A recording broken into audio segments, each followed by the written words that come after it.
Hey, how you doing? Good evening, everybody. Good evening. Thank you so much for coming out on a work day in the dark, when it's dark at 4:30, to come hear this amazing book discussion that we're going to have tonight. Just so you know, we do have refreshments, so if at any given time you would like to get up and get water or snacks, feel free to do so. Tonight, we want this to be a conversation. This will not be the start or the end, well, the end of it, but just the start of such a robust conversation, because if you haven't gotten the book yet, y'all, it's deep. It's very deep. And I'm gonna try to go as deep as we can in a short amount of time. We do want to leave room for all of you to ask questions, but we also have a book signing. We have several contributing authors to this book, and we have additional 3 of them that will be here tonight to be able to sign your book. And yeah, so we're about to begin. Okay, so my name is Dawn Mayes, and I'm the Director of Design, Entrepreneurship, and Inclusion at Kent State University's Cleveland Urban Design Center. That's a mouthful. And this is a new position, newly funded position by the Cleveland Foundation that is committed to assisting in diversifying the architecture profession. So part of this role is to help build a viable pipeline for historically Black college students to come to Kent State, providing technical assistance to startup minority architecture firms, as well as bringing lectures or workshops or webinars to the university to bring awareness to design entrepreneurship. And so I heard about Omari quite some time ago, and when I found out about the conference that he started, him and I had a discussion, and a lot of the thought processes and ideas that I had, he said, wait a minute, we're doing that already, you know? And so he shared with me about this book, and I definitely said, hey, we have to invite you in and we have to discuss this, because design careers in general just have a very low number of minority participation intentionally. And we need to really start to put the word out there and have discussions about how to address it. We all know about the barriers, but what are we doing? Action steps. What are some viable action steps that we can be able to move this forward and get rid of the barriers versus going around them? So without further ado, I want to introduce Omari. So Omari Souza is an assistant professor in the communication design program at the University of North Texas. He is the organizer of the State of Black Design Conference that was started online in April of 2021. Souza is a first-generation American of Jamaican descent, raised in the Bronx, New York. He has gained work experience with companies and institutions such as Capital One, Vibe Magazine, the Buffalo News, and Case Western Reserve University. He also earned a BFA in digital media from the Cleveland Institute of Art and an MFA in design from Kent State University. His research explores the idea of perceptions and how visual narratives influence culture. Can we give Omari a round of applause to welcome him?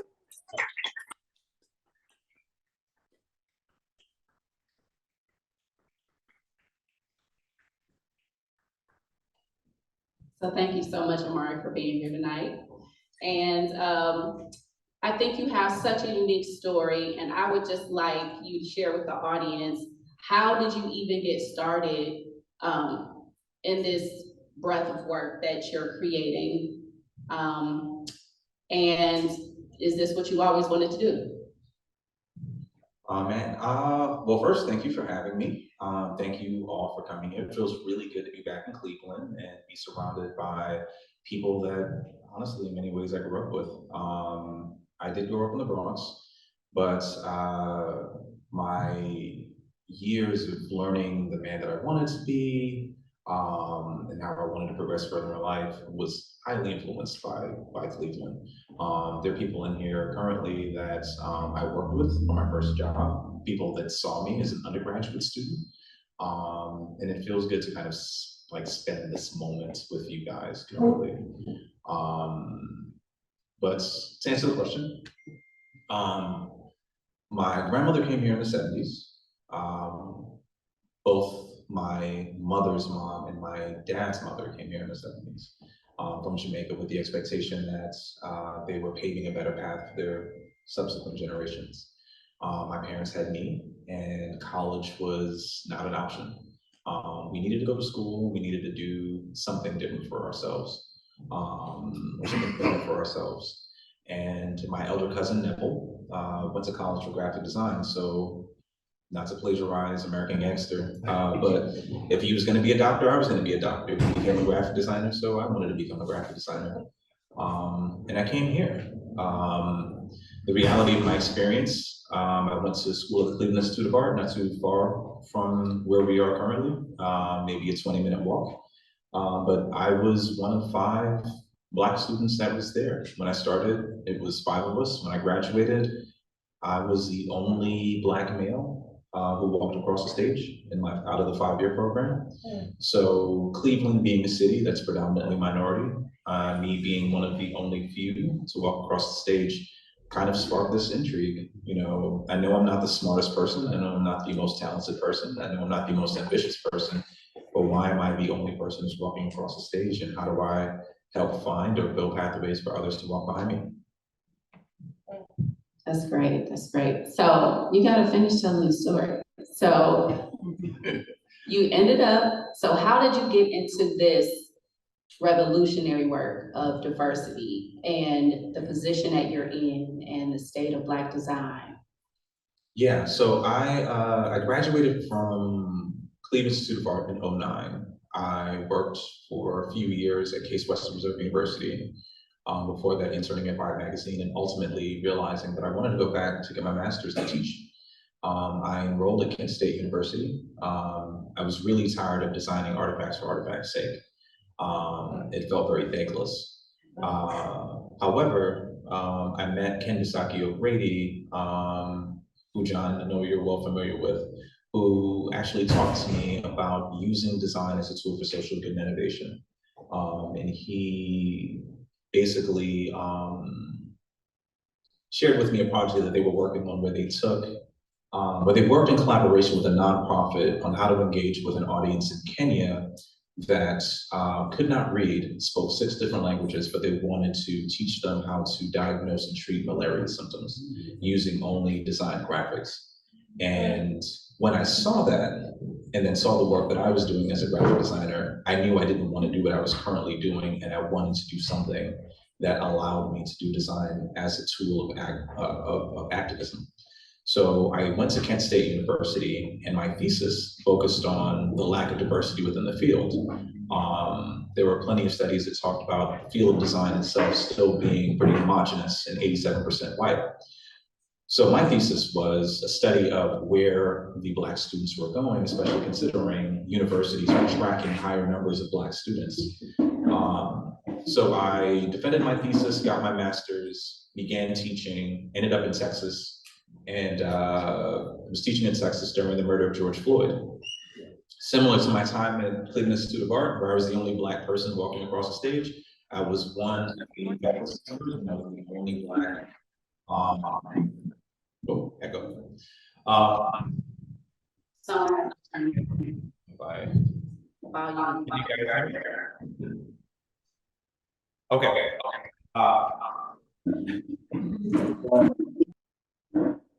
Okay, it's on mute now. All right. So similar to my time at Cleveland Institute of Art, I was the only Black male out of a faculty of 80. So when the George Floyd murder happened, I have 80 faculty members now looking at me like, what are we gonna do? And our school was a predominantly minority institution. So I have all of these minority students looking at me like, so what you gonna do?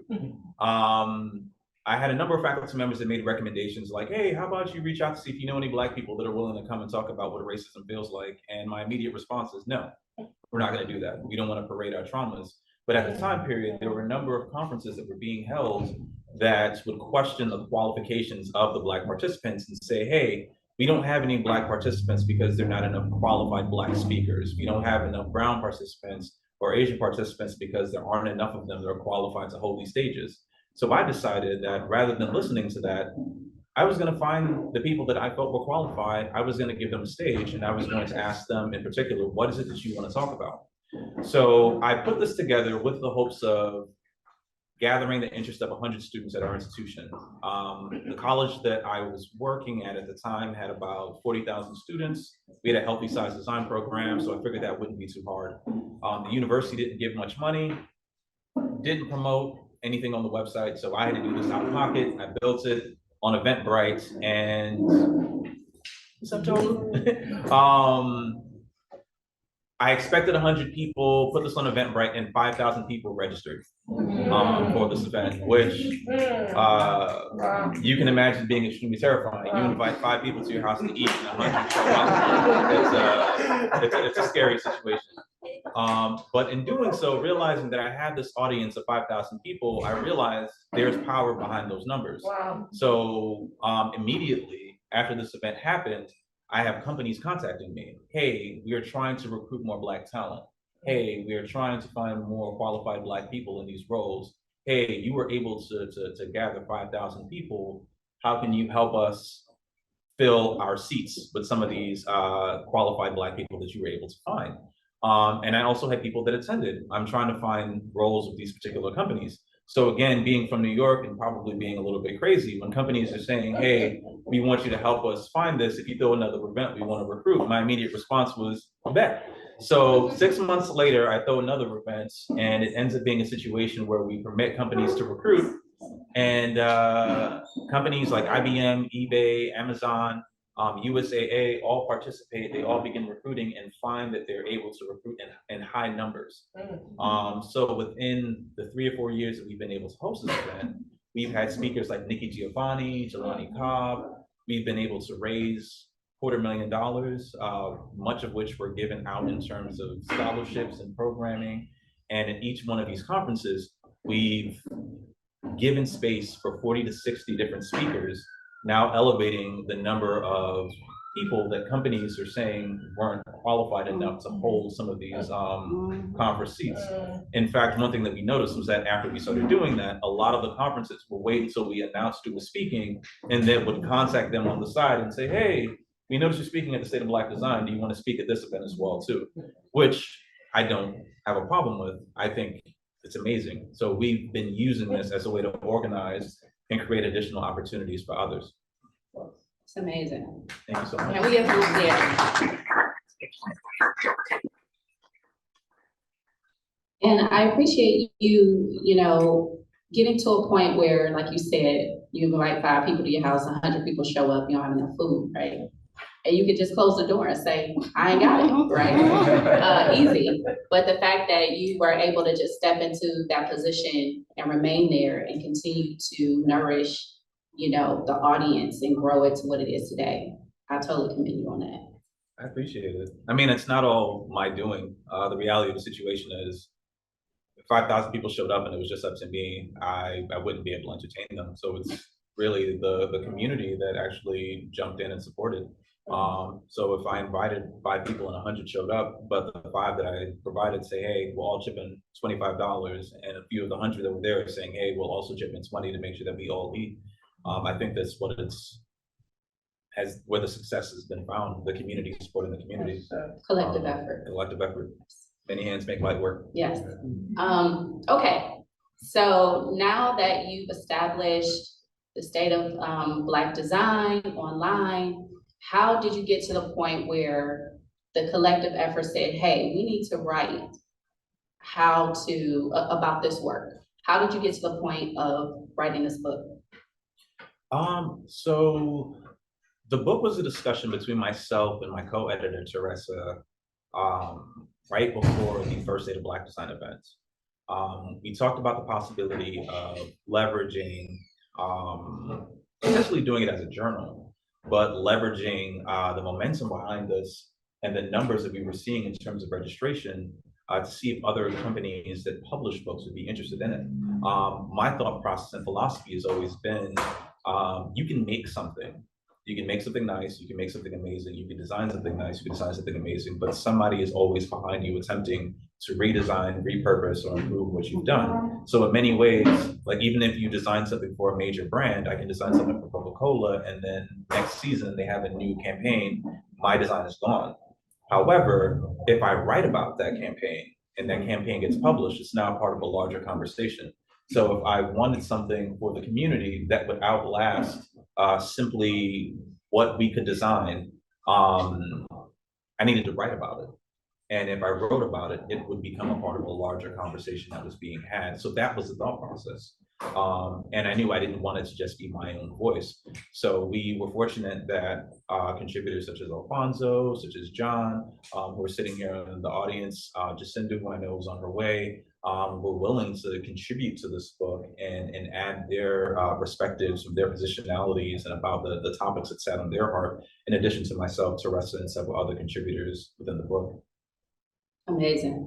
So y'all got notes, so bear with me, because the book, I told you guys, it's like really thought-provoking, and really force you to look internally to figure out what you need to do, what I need to do as an individual to contribute to this work. So at the beginning of the book, how did you decide who would write what?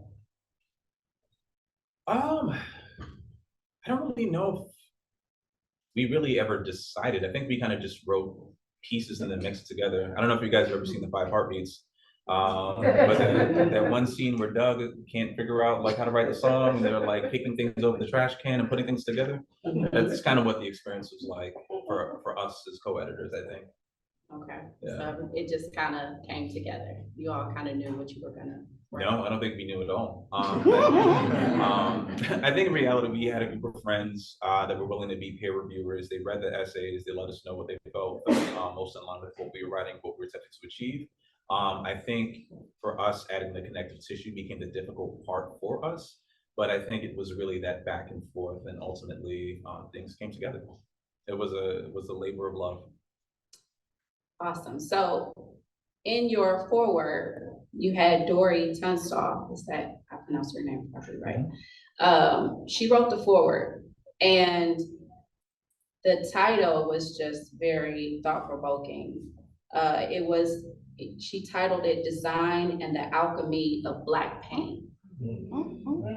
And I can't even describe what I read, but I will say, in that same vein, what she talked about, she talked about how we have taken things of white on Black crime in our communities and turned it into something beautiful.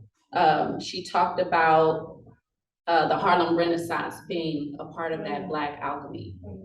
And so in your life, is there an experience where you had pain that you turned into something beautiful within your life's journey? Oh man.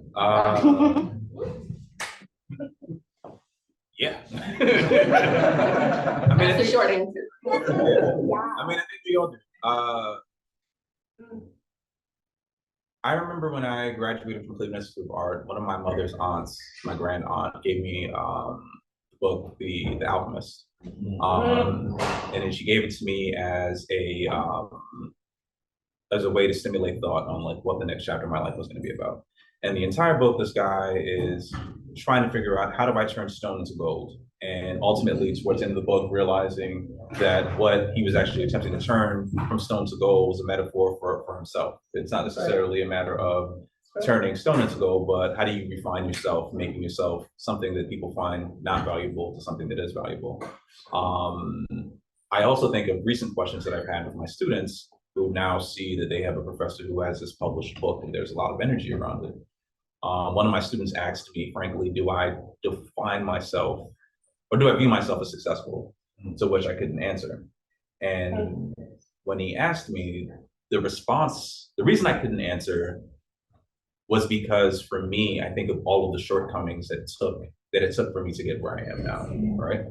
So for me, navigating having a child who has epilepsy and health issues, navigating a divorce, navigating losing jobs or losing relationships out of pursuit of particular goals and aspirations, things of that nature.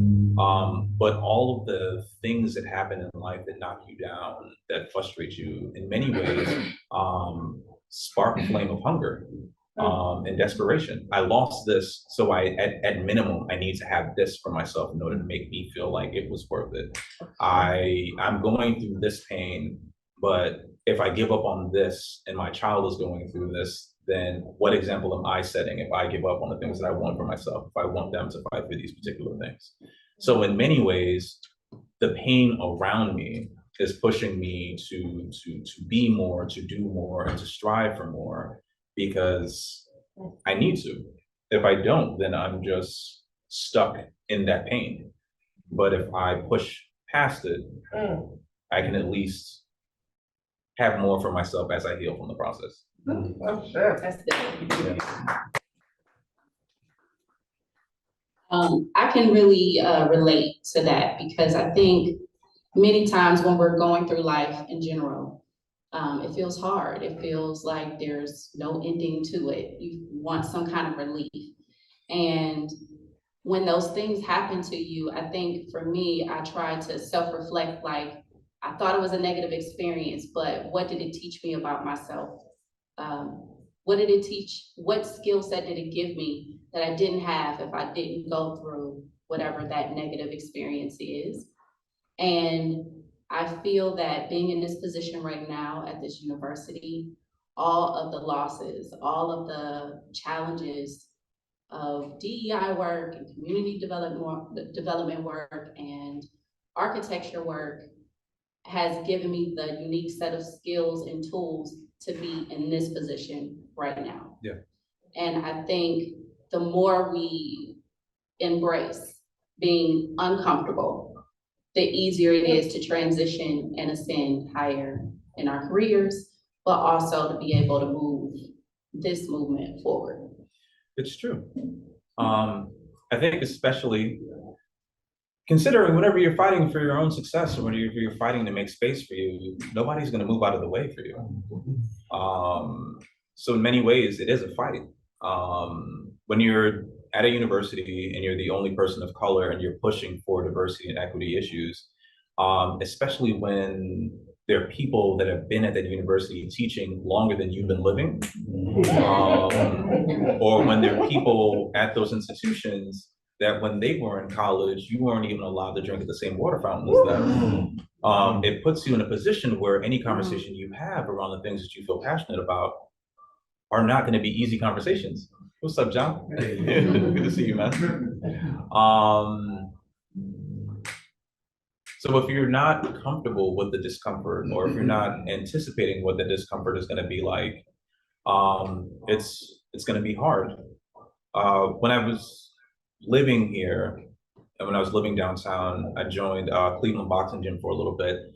And my coach, Coach Disco, used to always say, you don't know the type of man that you are until you've gotten punched in the face.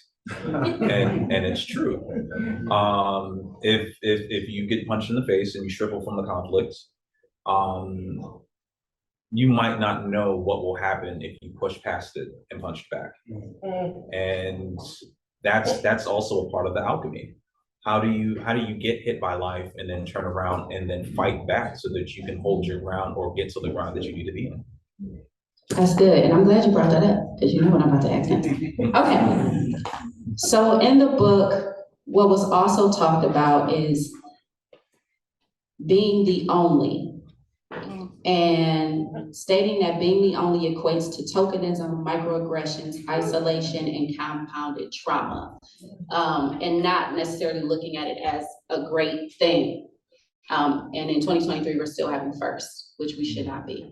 So my question to you is, how have you been able to navigate being the only? As you stated, you were one of 80 faculty members at your university, and they had an expectation that you, as the only person of color, had all the answers. So how did you move past that? Or are you still working? Still working on it, lots of therapy. And I think it's just my upbringing. I grew up in a big family. I was a second child of 9. I grew up in New York City, so there were always plenty of other people attempting to do the same thing that I was doing. So you had to always have a bit of grit if you wanted to be noticed or if you wanted your ideas to get out there. I think there is a lot of difficulty around being the only person, because in many ways, you're still invisible. I don't know if anybody here has ever read the book Invisible Man by Rob Ellison, but he talks about this idea, especially in the beginning scenes where they're having that fight in the beginning of the book, or the rumble in the beginning of the book. He's talking about how whenever any of them would speak up, even as they spoke, they had to speak in capitulation to the expectations of what their position needed to be for the predominantly white audience that was watching them. And at universities, it would be the same thing. I couldn't speak out until I had enough beneath my belts that would justify them recognizing me, my person, and my accomplishments. And on top of that, there are expectations from the community.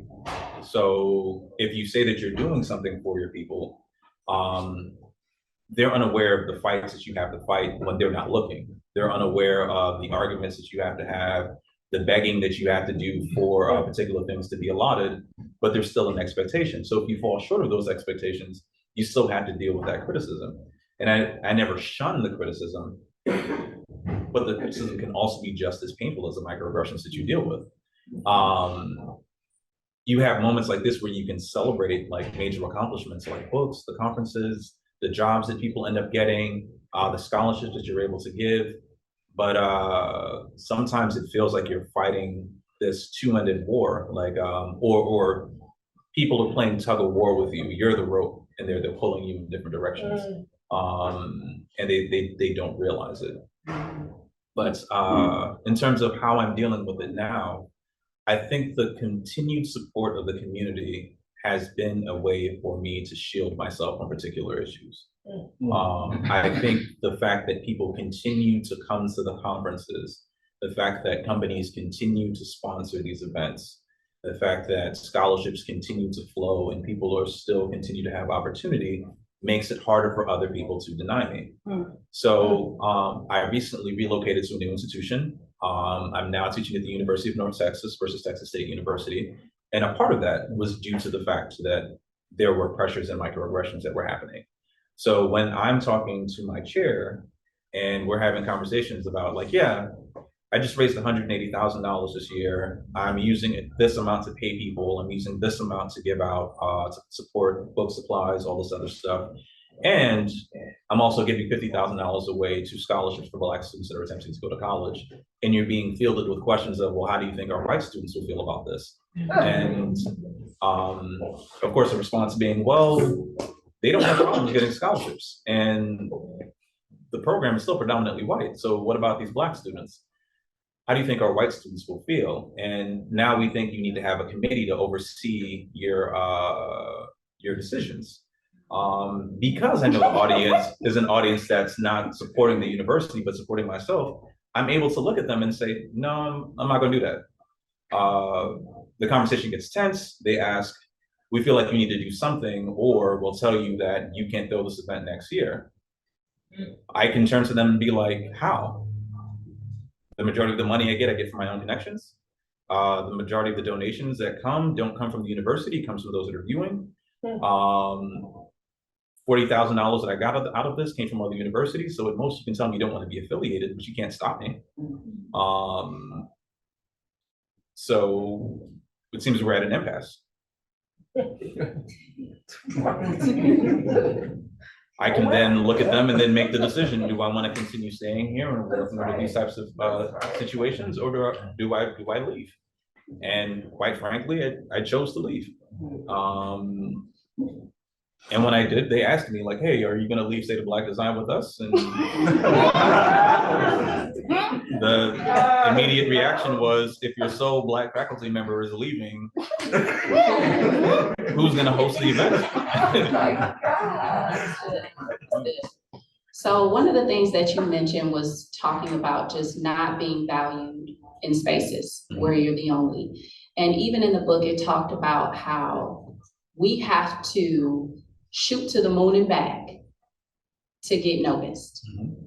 And what it does is it creates this wall that we aren't great, or that there's only few of us that are good, which is not true. So would you say that creating this sense of community in our own spaces to continue to encourage, validate, and be a safety net for us, a safe place for us, is the solution to set us apart, to get the recognition? Because as you stated, they're gonna spin the block, they're gonna come back. Oh, wait, you know, all of these people are acknowledging your work. Now we want to acknowledge your work. Do you feel like that's the answer? Do you feel that trying to interrupt their patterns within their context is the better route? I think it's a mixture. I think it depends on who you are. I think it depends on who you are, how you show up, and where you have your greatest success, right? I am not a person who is good at politics. I am not a person who is good at playing chess games. They make me itch. Not that there's anything wrong with chess, but I typically speak my mind. I let people know how I'm feeling when I'm feeling it. So it's hard for me to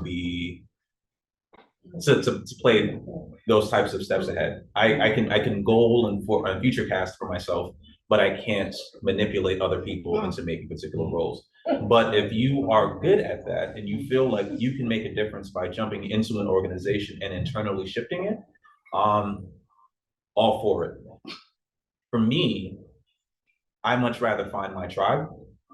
I much rather build a foundation for that tribe to thrive, and then make room for other people that choose to join at a later time period. I think if you are able to do the other, it is great. If you are able to do one and not the other, that's perfectly fine. And if you were able to find someone who you can bridge both opportunities with, it makes it all the more powerful. So for me, it's really a matter of, this is what my hope is, this is what I'm looking for, this is what my desire is. Who wants to eat with me? I'll build my own table. Now that you're eating with me, do you know other people that will enjoy feasting with us? Let's expand this table and make it as large as we can, versus attempting to get other people to invite us to their chair, to invite us to a chair at their table. I'd much rather have a table where we all can sit versus a few of us sharing one chair at a table where we're not really that welcome. That's good. That's good. Okay, so a part of, I think, John Brown's excerpt in the book, Designing a Black Future. So he had mentioned an article about searching for the Black aesthetic in American graphic design. But I want to ask you, what is the Black aesthetic in design period? Like, what does that look like to you?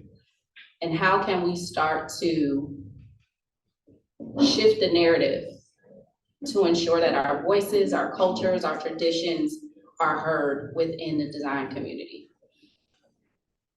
I think it's a good question. I don't think it's an easy question to answer. All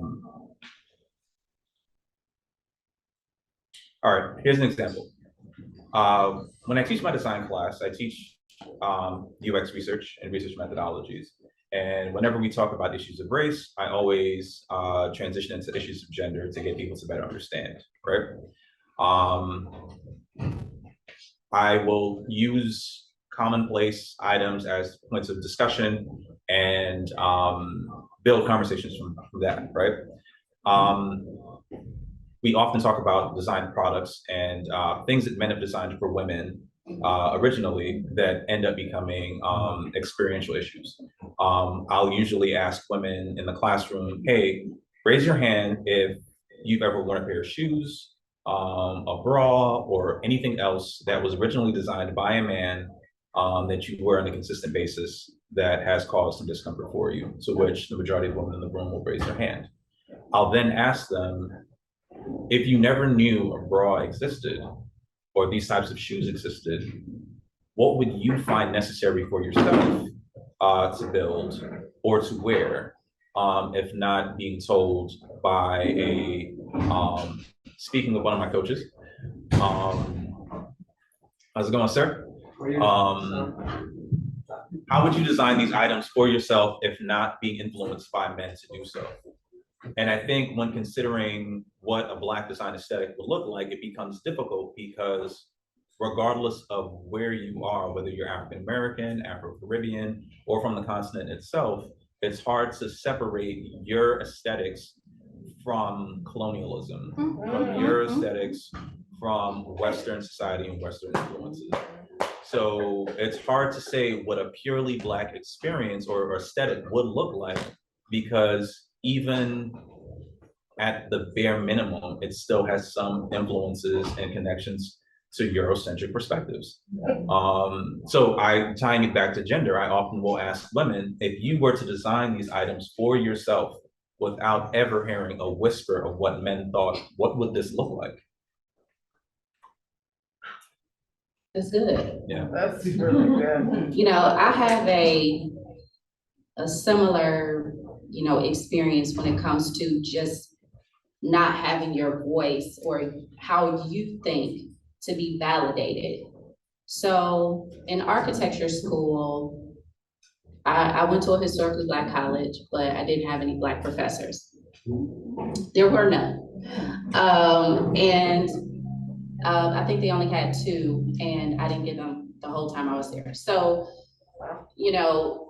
if you've ever studied architecture, it is a beast. Most of my class probably dropped out by the 2nd year. And I just recall doing a project where I wanted to explore metal and soldering and creating a model based off of a 2D drawing that I did. And during that process, you have a critique. And the professor goes around and tells you if you did a good job or not. And I was so excited to, have my stuff hanging, and, it didn't look like everybody else's.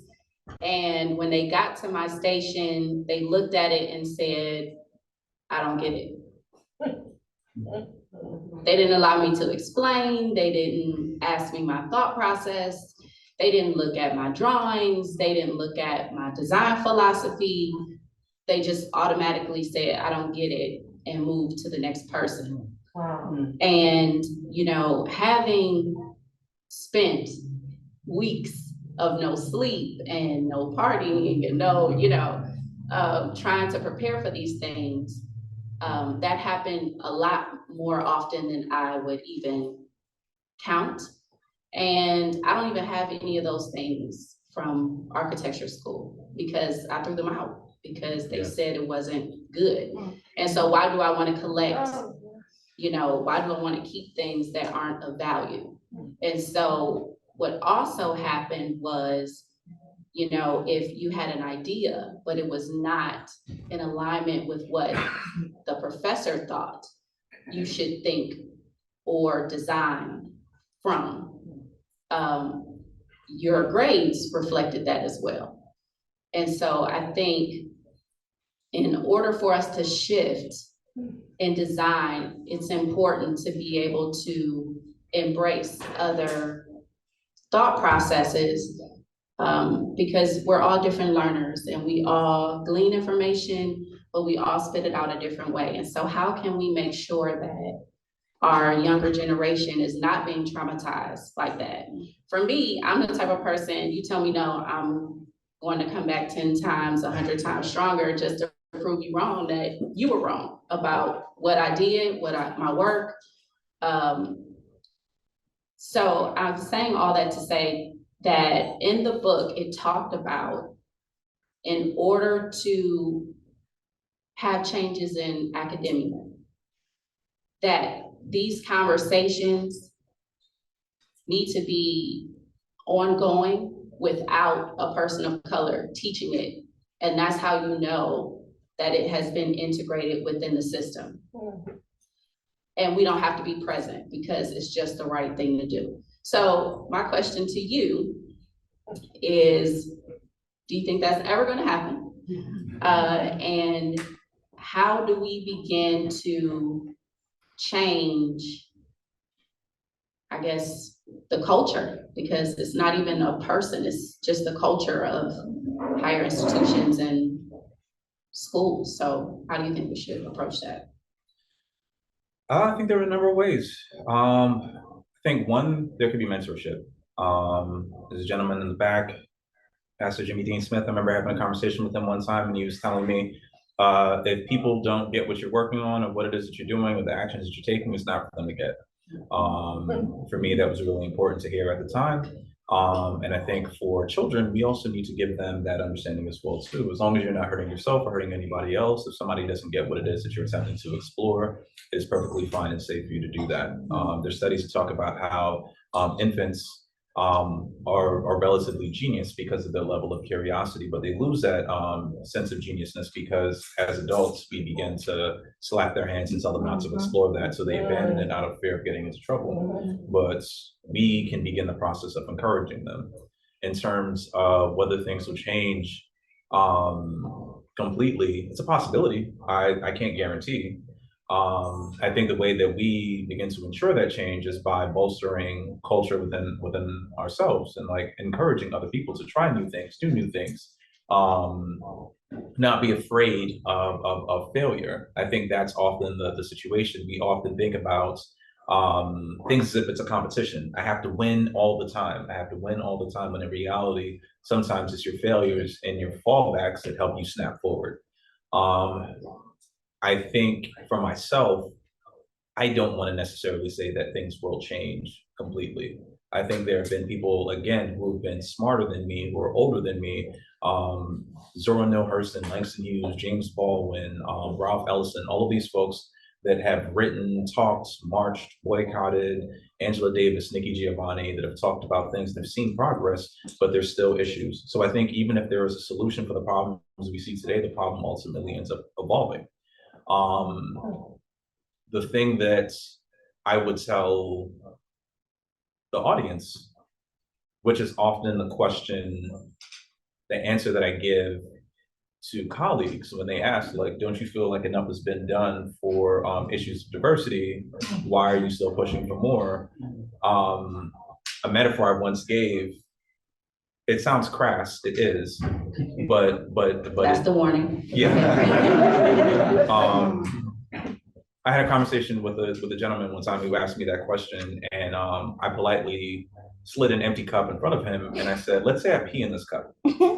And let's say that you can't wash the cup out, but I peed in the cup. You still have to drink out of this cup. Let's say you pour a glass of water in this cup, but you still know that I peed in this cup. How many glasses of water will you have to pour in this cup before you feel safe drinking out of it? And do you not see the parallel of you pouring water in this cup and me fighting for issues of diversity and equity? For him, it felt really crass. It was a very disgusting example, but I felt like it was fitting because the fact that he asked me that also made me feel equally disgusting. So I think me sharing that with you guys is saying, if there is going to be a change or if there is going to be a shift, it requires us to consistently feel a level of disgust with how things are currently and feel the need to consistently pour water over that cup to clean it out, because we can't start from scratch, versus feeling content with the fact that we just poured a glass of water inside and drink from it. That was a lot.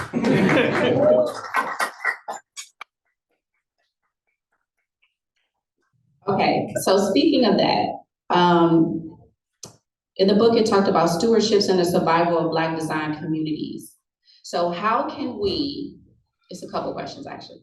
The first one is, how can we hold ourselves accountable? Because I know in the excerpt that I read, it just talked about how desegregation caused assimilation and the watering down of our traditions and cultures and not necessarily fighting as hard. And so how can we remain accountable to our community and ensuring that we are creating an environment for the next generation to thrive and flourish and nurturing their design talents so that they're so girded with confidence that when they get into these spaces that they have to navigate, because this is the world, right? We don't have our own, we don't have Wakanda. Yeah. So Yeah. how can we hold ourselves accountable to continue this effort? And what can we do as a culture to make sure that it doesn't get watered down and it doesn't disappear? Yeah. I remember I had a conversation with my mom once. Me and my little sister had just gotten into an argument, as siblings do, and it was a drag out argument. I hate you too. I don't like you either. That's why you adopted. And my mother pulled me to the side, and basically told me, she was like, it doesn't matter how many friends you have.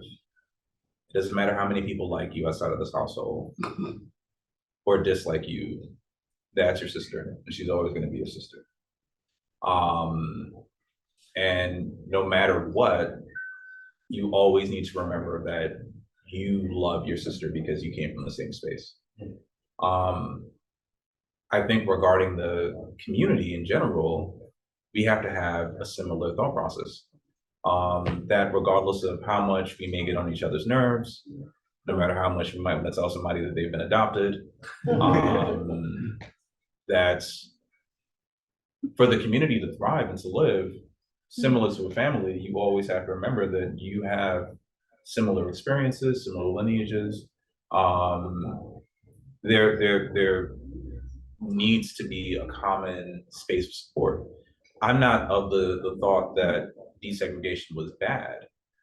I think in many ways, segregation was terrible due to the fact that it led to so much violence to uphold. I think what is bad is the fact that a lot of people desegregated their communities with the thought process that what they were before desegregation was inferior. And they attempted to assimilate by abandoning who they were prior. So they jumped into a new crowd, forgetting the family that they had prior. So a lot of the businesses that existed prior, a lot of the money that was flowing within these communities prior no longer flowed because they forgot about their little sisters and their little brothers and jumped into a new crowd with the hope of being accepted within that new crowd.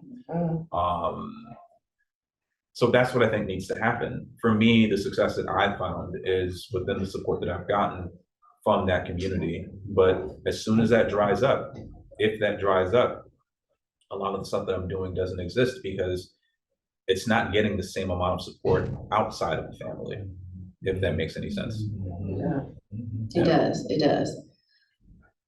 I got like 10 questions, but I'm not gonna do that. Okay, we got about 13 minutes. I'm checking my time. Okay. In the book, it also talked about design being a form of power. And I would like, or I'm asking you if you could speak to how design is your power, but also how can, if we are creative professionals, how can we tap into that power? Because what you see through the media and things like that, it's like we don't have a voice and we don't make the decisions to make those instrumental changes to do the shift. Yeah. So how can we hone in on our design power? And yeah, so when we speak about design being a power, it's because design as a tool, regardless of what form of design you practice, is building something that curates human existence, right? If I am designing silverware and I am designing a table for people to eat at, the shape of that table and the utensils that are being designed dictates how people eat, dictates how they sit and relate to one another, right? If I design a table that's a triangle, then that means there's going to be a head of that table and everyone else is pointing towards the person that sits at that head. So I'm automatically distributing power for the people that are sitting at that table based off of how I design. If I am designing shoes, like a governor of Florida, who we won't mention, and I want to make myself appear taller than normal, then the shoes that I wear may have a bit of a platform to it because there's a particular perception that I want to give, right?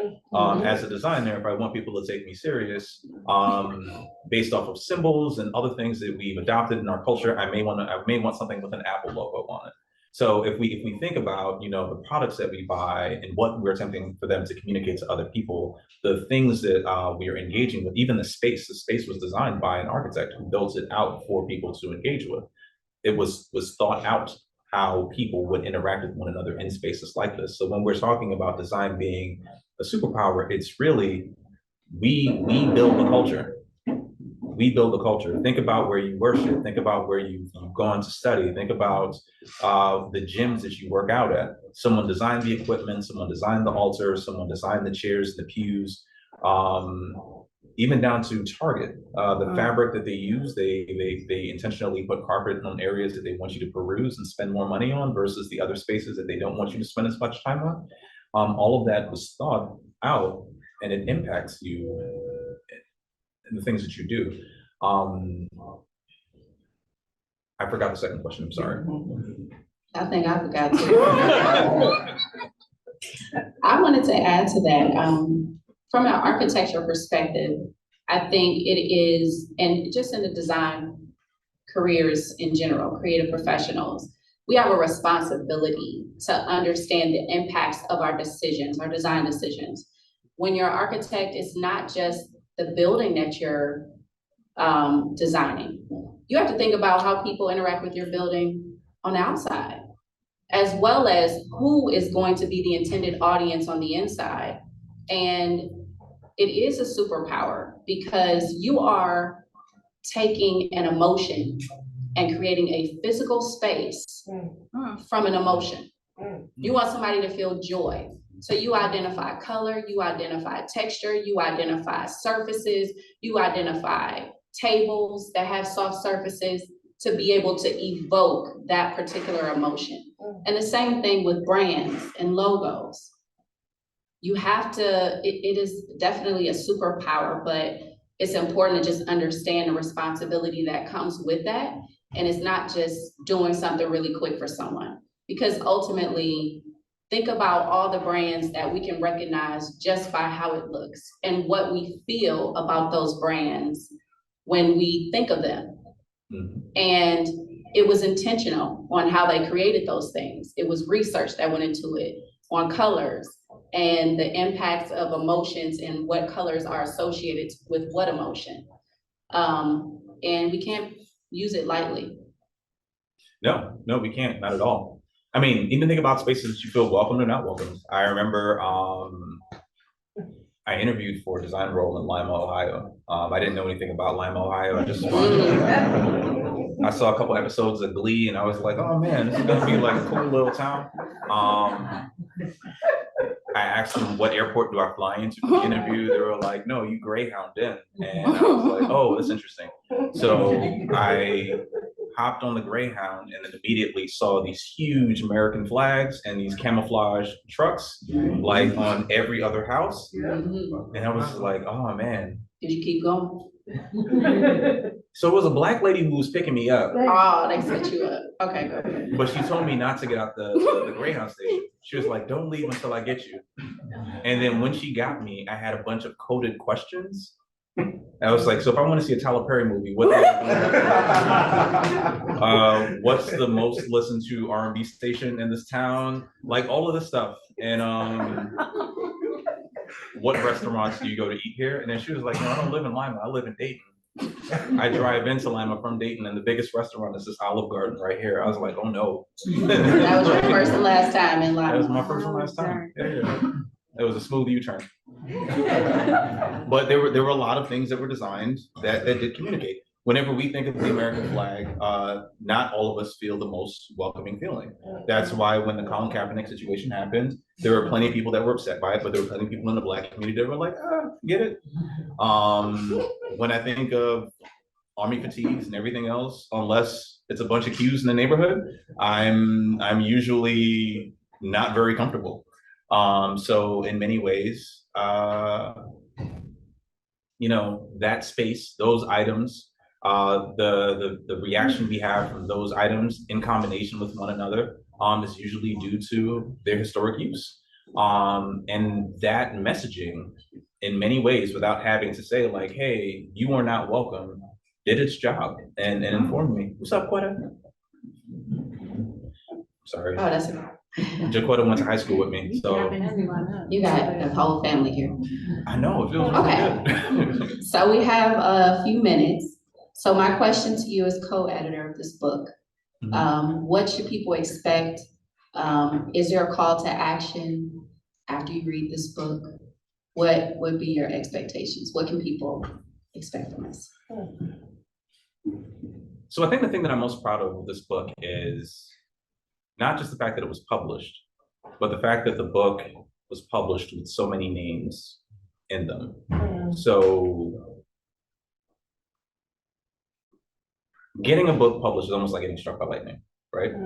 I think getting a major publisher to agree to your manuscript, I think it's 1% to 2% of manuscripts that are submitted. And then out of those 1% to 2% of manuscripts that are submitted, 6% of those people, 6% of the 1% or 2% happen to be Black, right?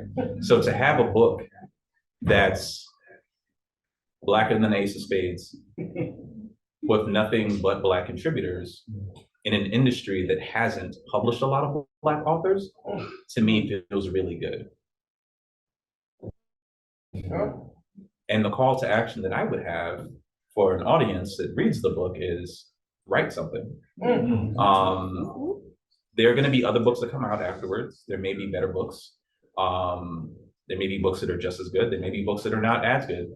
It just depends on your perspective and what you're looking for in a book experience. However, it becomes a part of an experience, and it now puts us in a position where our thoughts, our words, our feelings, our emotions are being out there to articulate what we feel. And within our community, the act of writing has always been used to give a peer view into what we were experiencing and broadening that conversation. The book Invisible Man is studied in copious classes today to talk about microaggressions and issues of diversity and inclusion.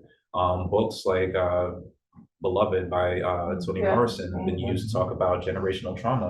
You know, authors like and poets like Nikki Giovanni have used their work consistently to stretch the minds of folks around us. So in many ways, every time someone that looks like us writes a book about what's happening within our community, the things that we care about, not that you should write for people outside of the community, but every time we write something and it gets published, it's another glass of water over the cup that's been peed in.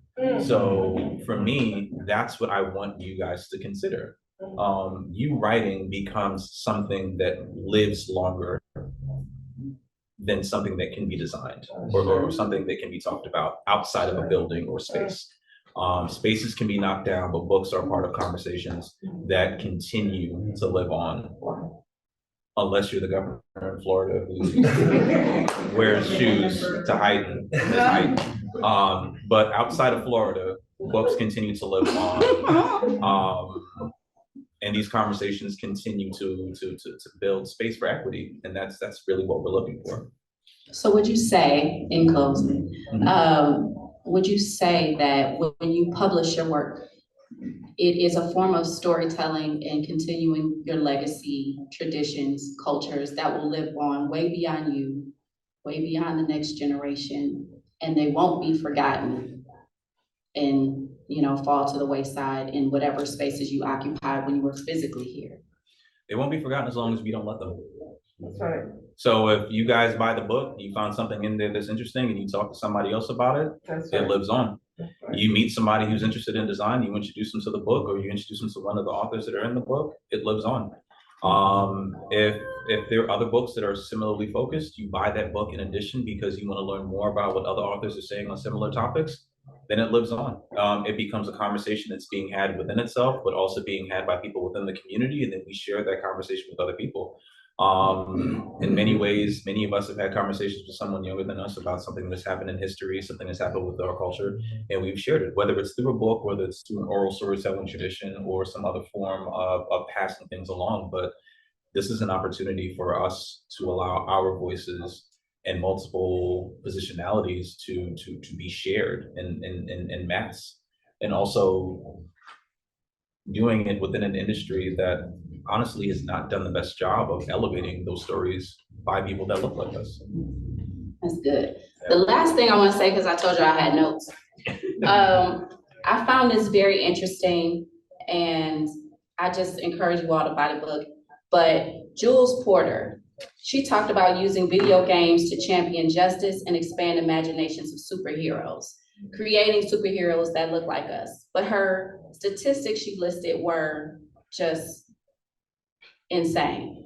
She said 80% of Black American youth play video games, but less than 3% of the characters are Black. Less than 3% of workers that are in this industry are Black.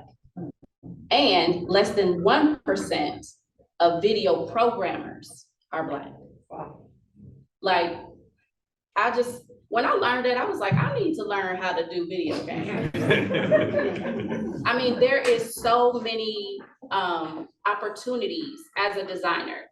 And this is what I also tell college students, don't get tied to your degree. Your degree gives you a unique set of skills. It gives you a set of glasses, right? This is how you see the world. This is the subject that you're sensitive to, but it gives you these skills to be able to apply to any industry. And design is multidisciplinary. You can apply it in any kind of industry. And again, not to take it lightly, but when you learn of these different statistics in the book, like, see how you could just mobilize within your capacity to see how we can be able to just insert ourselves, because we have a story to tell.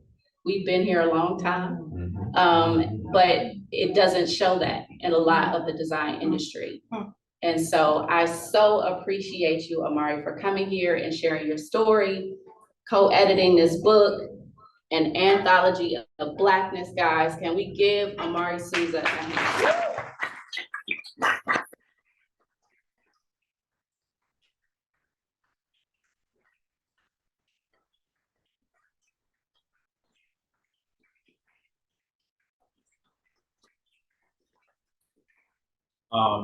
Anybody here that knows me knows that I don't like too much attention or taking too much credit. So I actually would like to ask Alfonso, John, and Jacinda, you guys can actually come up here with me, since you guys are contributors to the book, and share these applause.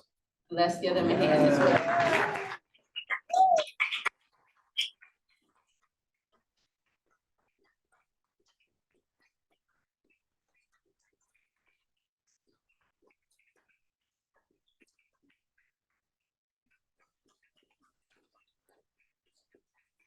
So this is actually the Q&A. I don't know if you guys had any questions about the book that you guys wanted to ask any of the authors here from our discussion, or. And are there any online online questions?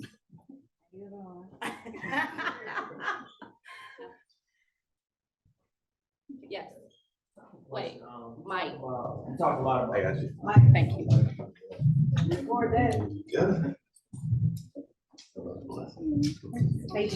You talked a lot about the power of design and the imagery and the intention that it gives to people that view it. And I just wanted to ask, if you talked about the cover of your book, what went into the design of the front? Because it keeps grabbing me, but I have no idea what I'm looking at. Oh man, I can't speak to that. I didn't design it. That was actually my co-editor, Teresa. She's a dope designer though. Does a lot of amazing work. But I feel like if I tried, I'd bastardize what her job was.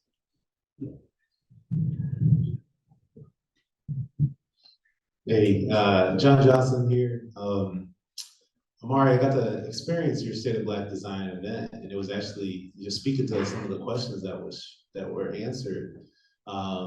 Being a founder of an agency, going to architecture school, graduating my master's, not being tied to that degree, to then get into design and use it in a different way. But when I went to State of Black Design, it was my first time as a Black designer being surrounded by other Black designers, fully, and it gave me that space to feel like I belong. So I want to thank you for that. My question is, how did that transition of when you started State of Black Design and you did that event, how did that all lead to you writing this book and getting it published? Can you talk about that journey?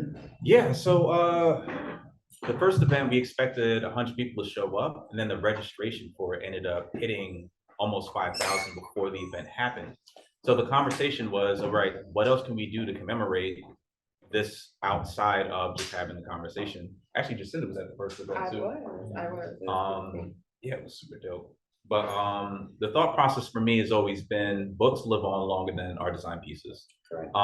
So if we're gonna have the space and we're gonna have 5,000 people watch us talk about the things that we're interested in, why not try to publish something that will in turn live on longer than the moment? Because there's no other way to kind of commemorate it in a way that will live as long as simply having it in written format.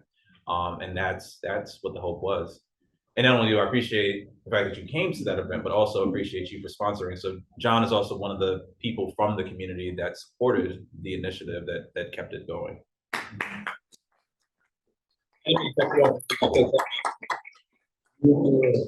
Other questions? Hi, I have a kind of unique question, I guess. Hearing your story, hearing what you have to say inspires me a bit, because I'm trying to break into an industry that's also underrepresented by Black, which is dentistry. So I am curious to know, from your experience, what was the moment or the catalyst, if you will, that took you from, okay, I'm going to be the sole representative and just kind of take my own journey, to I want to do something that inspires others and bring people with me? What was the catalyst that took you there? Well, for one, I start by saying I'm proud of you, man. I've seen a lot of the stuff that you've been doing, and I'm proud of like the growth that you've made and the things that you're pursuing currently. I'm proud that you're in dentistry school right now. I think you have to take inventory of self and inventory of what is important to you. I had an aunt, the same aunt who gave me The Alchemist when I was a little kid, once brought me to church with her. And the pastor at the church gave this sermon on the Good Samaritan. And someone challenged him and asked him, like, who's my neighbor? If I'm gonna be the Good Samaritan, how do I recognize who my neighbor is? And the response that he gave always stuck with me. It was, whose tears impact you the most? So for me, whenever I get that question, I often ask people, like, whose suffering impacts you the most? What gives you the feels? And that's what you advocate for, because that's what's on your heart. Thanks a lot, I appreciate it. My name is Roy Bumpers, by the way. Thank you. We're in the inner city club, y'all, so make sure you tell the people who you are. We got some other questions? Right here. Hey, my name is Tolu Aflefalai. You can call me Tolu. I've known Omari since he gained 5 pounds when he came to Jersey. So spring break to stay with my family. My mom didn't let him stop eating. I put some words on the internet. You can see it. It's a lot of cursing. I cuss a lot. How do you? I think, but actually, if you feel, the rest of you feel comfortable answering this, because I've dealt with this a lot, and John knows my experience in a recent place we worked at. How do you not explode? How do you break down but keep coming back? How do you be the one and only? Because I know I'm blessed. I know there's something about me that God done put on me, and I can't stand it. But people are attracted to me that are very uniquely racist, uniquely narcissistic, uniquely wants me to wipe their white woman tears away. And something we don't talk about is the part where you're on the floor, you can't breathe. And I think especially for Black women, I see them doing stuff and I'm like, how are you here? And a lot of that, I know to some extent, is distancing themselves from their white colleagues. So there's not so much of an emotional draw there, but I wanted, as comfortable as you are, how do you survive those moments? Because it happens to everyone, no matter industry. If we know it changes, but I know therapy, without therapy, because our therapy also, I've been traumatized through therapy, through Black women, so I mean, outside of therapy. being honest, I've had several blow-ups. Okay.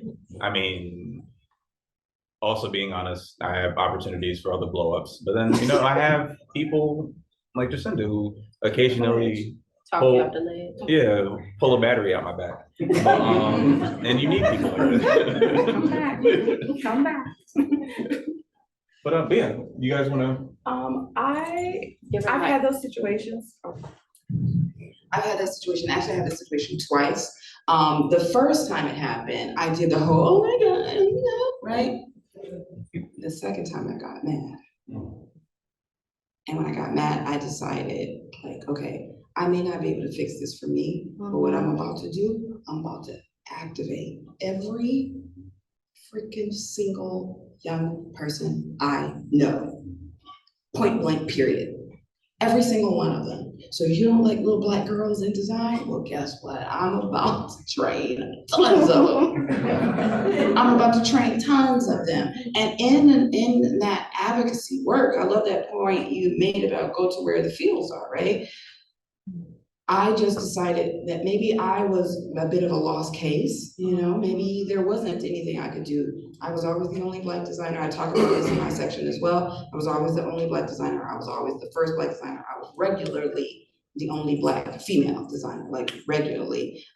It's so great to be here because I see my community here. And so just like you talked about before, many people, I'm sure many of you all know my story. It's so great to be here and looking out in the audience and seeing so many young people that I had a chance to work with.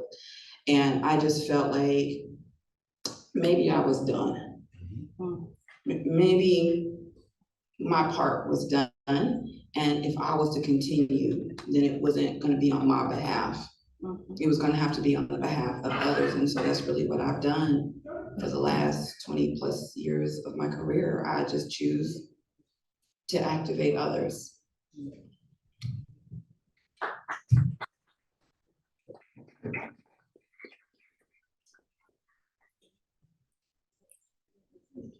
Go ahead. Okay, so I would think that one thing that has really helped me is that you have to recognize that you have to explode, right? You have to release whatever that feeling is or whatever that reaction is. That's what I be saying. And you also have to understand what the moment is. Even like I think about Kobe or I think about LeBron or I think about Messi, and great players pick their moments to show up to carry that game. But you're not carrying a game for someone else, you're doing it for you. So you have to know, hey, this is my quarter. Hey, this is the time I'm gonna get 20 points. And I think it comes from, for me, it's like either, keeping track of my own mistakes or recognizing what I could have done better and knowing that the things that happen to you aren't really like your fault, you just happen to be there. Even for me, like when I got into design, I quit my first design job because, my boss came in and talked to me crazy. And I noticed how she treated other people within the company. And I told everyone there, that's not gonna be me, right? And so she talked to me crazy on Tuesday and I left at 3 p.m. and I never came back. She's like, oh, are you coming back tomorrow? I was like, no, see you. I went to grad school, life has been great. But I think it takes that picking your moment and knowing, okay, this is my time and this is how I'm going to react. And so not to say that, I think there's emotion in everything, right? But on top of that, be calculated, be like, hey, this is what I'm gonna do. I'm gonna stick by it. I'm gonna stand up for it.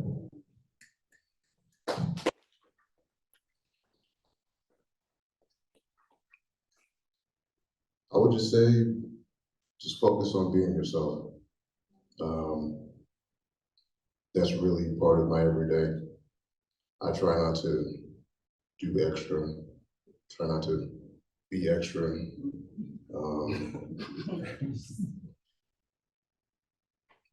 Yeah, I'll leave it at that. I'm not trying not to be too long-winded, but focus on being myself, being authentic, having real relationships with people. So wherever you show up at work, church, just having authentic conversations. And I think that in the conversations that I have with people on a regular basis, that the responses that I get tell me that they're hearing me, they're understanding me, and they're in part sharing with me authentic pieces of themselves. So when you feel yourself getting that kind of feedback, that's how you know the job is getting done. So. Tell them who you are. My name is Alfonso. I'm currently a biology, psychology pre-med at Tri-C, doing a post-bac essentially. I did my undergrad at Case Western between 2002 and 2008. I know in the little bio section of my contribution, it says respiratory, but I just recently switched over to summer, so small update.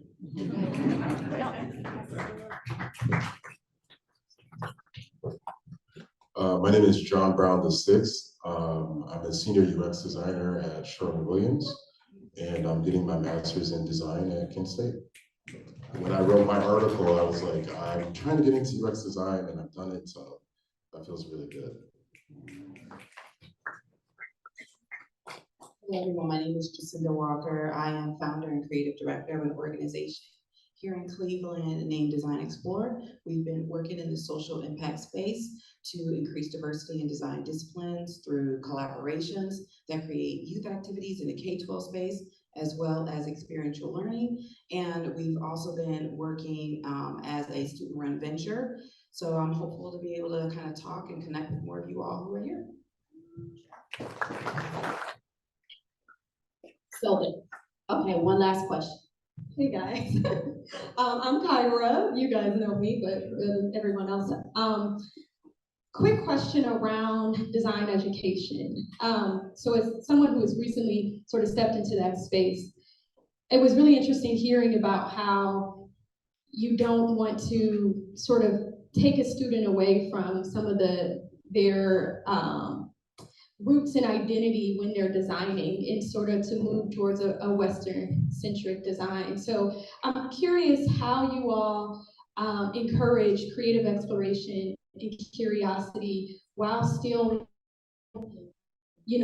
educating about the principles of design and still keeping their interest in not sort of.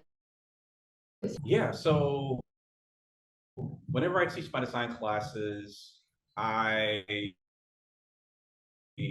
sometimes use art. I had several professors that would say, if you want to be a great painter or a great person, a great illustrator, you do what I'm doing, right? Which only does, which only creates Xerox copies of what already exists. Instead of doing that, I always tell the students, don't do what I do, right? I don't need another Omari out in the world because I'm already Omari. What I want to see is you be your authentic self. You bring your cultural background, you bring the aesthetic choices that come from your peer view, because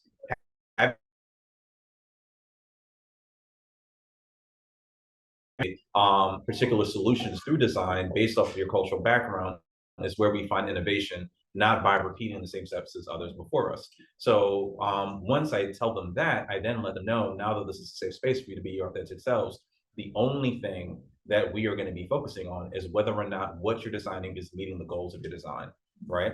So if it's supposed to bring attention, we can still measure and quantify how much attention is being brought to it, even if you're using your own cultural relevance in that scenario. It doesn't have to look like something I would design. If it's supposed to instruct people on where to go, if it's a wayfinding system or an app or whatever the case may be, if it meets the goals of the project, then it meets the goals of the project. It doesn't necessarily need to look like something I understand. It just needs to be more goal focused rather than subjective understanding.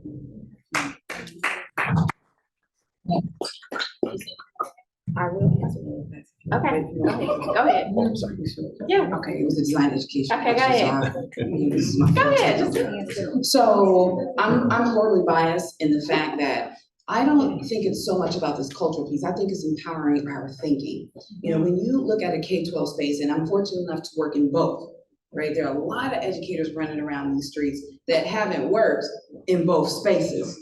So I've been in the K-12, K-5, K-8, 6, 8, 9, and 12, and I also work with college students, and I work with recent graduates. So my consistent thing that I'm seeing is a lack of confidence in thinking. In academia, we call it creative confidence. Right now, these two white boys from IDEO wrote the book, but if you really look at the subtext of it, you know, there's much for us as Black designers to analyze here. And so when we talk about the confidence is what gives you the power.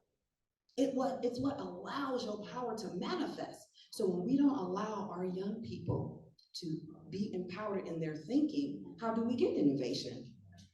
Nothing will be fostered. Nothing will progress. Because they are not empowered in their thinking. And so when I go, it's empowering their thinking. It's about letting them know that thing that you're thinking about, it is great.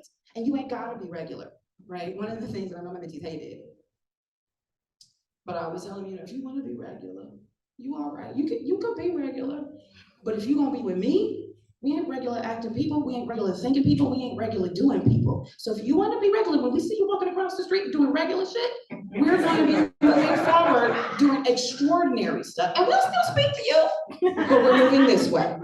And you have an opportunity to come and think and be like us. You know, one of the things we joke about, we talk about, I wanna be a design explorer. And that's what it means. It means being empowered in your thinking and having the confidence to move forward, even in the dark times, even when you're unsure, even when the teacher is wilding out, even when your client is acting a fool. But it's being able to be empowered in that thinking. Thank you for that. One more round of applause for everybody.